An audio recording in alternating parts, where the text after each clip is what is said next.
Bonjour à tous. Je me présente, Maxime Blackburn, enseignant au Cégep de Jonquière dans le département du génie du bâtiment. Je vais être votre chauffeur pour la visite virtuelle du département. Donc, si vous êtes intéressé aussi, c'est possible de faire vous-même une visite librement avec le même outil que j'utilise aujourd'hui. Donc, vous pouvez vous promener facilement dans le Cégep de Jonquière. Donc, on commence. J'étais au milieu du pavillon Lionel Godreau, qui est consacré aux techniques physiques. Donc, c'est dans ce même pavillon que vous allez retrouver génie du bâtiment, génie mécanique, électrique. Donc, pour faire la visite du laboratoire, on doit se rendre dans le couloir ici.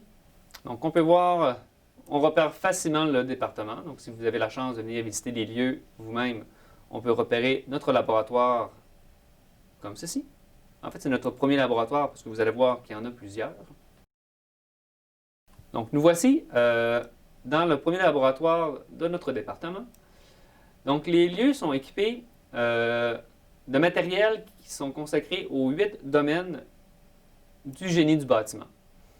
Donc, on va les voir un après l'autre pour que vous puissiez comprendre vraiment à quel point on est privilégié au Cégep de Jonquière d'avoir autant d'équipements différents. Donc, la grosse boîte orange que vous voyez là, c'est un réservoir d'eau qui est branché sur des capteurs solaires, donc des panneaux solaires qui sont localisés sur le toit du bâtiment. Donc, c'est une source d'énergie qui est gratuite, donc que nos étudiants vont apprendre à utiliser.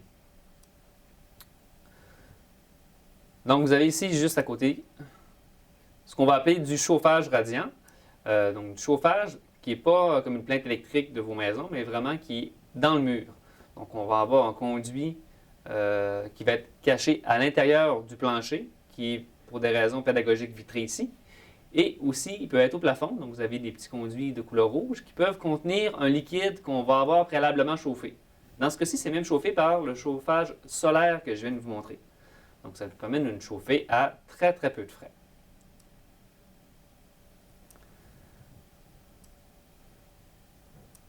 Donc, bien sûr, ce n'est pas toujours possible d'avoir un chauffage solaire. Dans la majorité des cas, c'est même moins pratique. Parce que je ne vous le cacherai pas que le soleil n'est pas toujours présent. Donc, pour pallier à ça, on doit utiliser d'autres types de moyens de chauffage. Donc, si vous avez, par exemple, une chaudière au gaz naturel, ce qui vous permet de chauffer, peu importe la météo. Nos étudiants vont donc apprendre à opérer cette chaudière-là, à pouvoir aussi repérer s'il y a des problèmes de fonctionnement et apporter des corrections pour pouvoir rendre le bâtiment chauffé.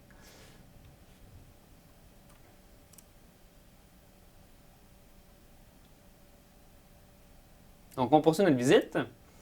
Donc, tous les équipements que vous voyez en passant ont souvent des interrelations entre eux et sont tous fonctionnels. Comme par exemple, vous avez ici des plaintes de chauffage à l'eau. Donc, à ce moment-là, elles sont fonctionnelles. Elles sont reliées au chauffage de la chaudière que nous venons de voir. Donc, nos étudiants sont vraiment les deux mains à la pâte et comprennent véritablement c'est quoi l'interaction entre les différents éléments qui, d'habitude, nous semblent un peu anodins dans les bâtiments que nous visitons. Donc, ici, vous avez nos simulateurs de chambre froide. Donc, c'est ni plus ni moins que des équipements que vous allez retrouver dans les dépanneurs ou les épiceries. Donc, le but, c'est de créer des réfrigérateurs pour conserver les aliments. La différence ici, c'est qu'évidemment, ils sont beaucoup plus petits. Ils ont été conçus pour que nos équipements soient utilisés par des étudiants facilement. Et ils sont même équipés de simulateurs. Donc, ce que je veux dire par là, c'est qu'on est capable, en tant qu'enseignant, d'envoyer des pannes au système. Et encore une fois, l'étudiant doit trouver la panne. Ce sont des opérations que nous devons faire fréquemment dans le métier. Donc, quand nos équipements vont bien, souvent personne ne nous en parle, mais quand il y a un problème, c'est là qu'on est appelé. Donc, il faut être capable de régler les problèmes rapidement. Donc, imaginez qu'un frigidaire commercial se réchauffe et qu'on perd les aliments qui sont à l'intérieur. Ça serait dramatique pour le propriétaire. Donc, on poursuit notre visite. Donc, un autre domaine de notre métier où nous devons le gérer, donc c'est la plomberie, donc l'eau potable et l'eau usée de nos bâtiments. Donc, si vous avez tout ce en général, on vous cache dans une salle de bain. Donc, vous avez des tuyaux de cuivre qui vont acheminer de l'eau potable, soit aux toilettes ou au lavabo. Et vous avez aussi tout le système qui va évacuer, donc vous voyez ici en dessous, qui va évacuer l'eau usée pour qu'on ne soit pas pogné avec dans notre bâtiment. Évidemment, on ne veut pas les garder, on veut envoyer ça au système d'égout. Donc, nous voici maintenant dans le deuxième laboratoire que nous allons visiter, qui est situé juste au-dessus du premier.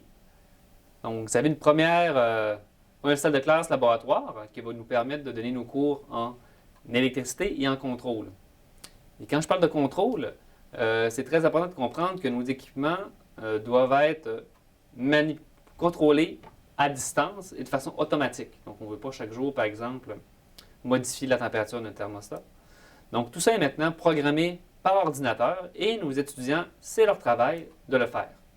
Donc, par exemple, ici, vous avez un étudiant qui travaille sur un équipement de ventilation qui est derrière nous.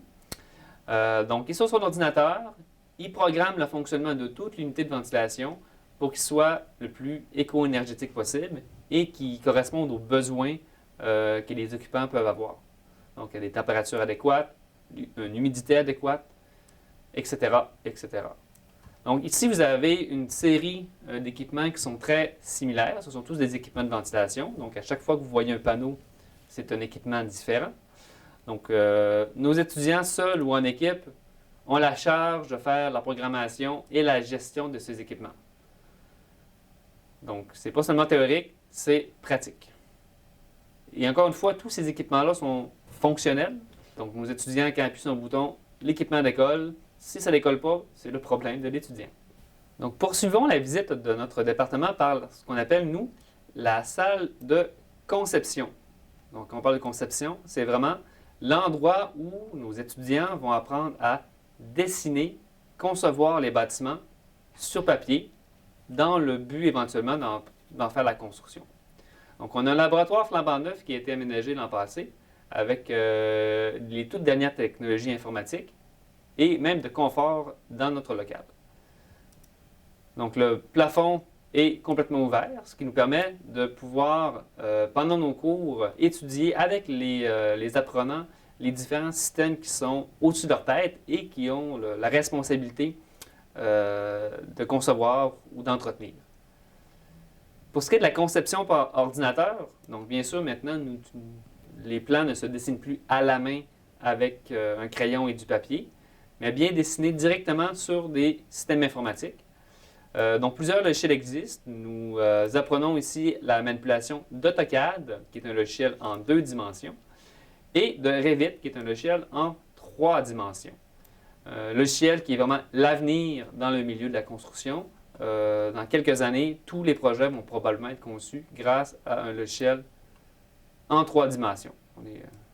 On est rendu là, comme on dit. Vous avez un petit extrait du logiciel juste ici. Donc, pour finir, je vais vous présenter ce que nous, on appelle dans notre département la roulotte de chantier, qui est vraiment le lieu plus intime où les étudiants peuvent se réunir, avoir du plaisir et même travailler. Donc, ce n'est pas une salle de cours, ce n'est pas un laboratoire, c'est vraiment un lieu qui a été conçu et pensé pour les étudiants. Donc, ce que vous avez à votre disposition, vous avez bien sûr table et chaises pour pouvoir travailler. Des postes informatiques dernier cri avec 2 écrans sont installés pour faire vos travaux en tout temps. Donc, c'est ouvert le jour et le soir. Vous pouvez faire vos travaux, bien sûr, demandés par les enseignants du département. Et vos travaux de français, de maths, peu importe, ça vous appartient. Vous avez bien sûr un petit coin salon avec un écran connecté au web et 2 divans. Donc, nos étudiants s'en servent pour mettre de la musique, mettre des séries télé, bref. C'est vraiment un coin qui est là pour relaxer. Nous avons même acheté certains équipements pour augmenter le confort, donc un frigo, micro-ondes et quelques dizaines de jeux de société pour vous permettre de relaxer. Donc, c'est vraiment un local qui vous appartient, puis j'espère que si vous venez chez nous, vous pourrez en profiter. Et vous avez juste l'autre côté, le local des profs, qui sont toujours là pour vous aider en cas de besoin.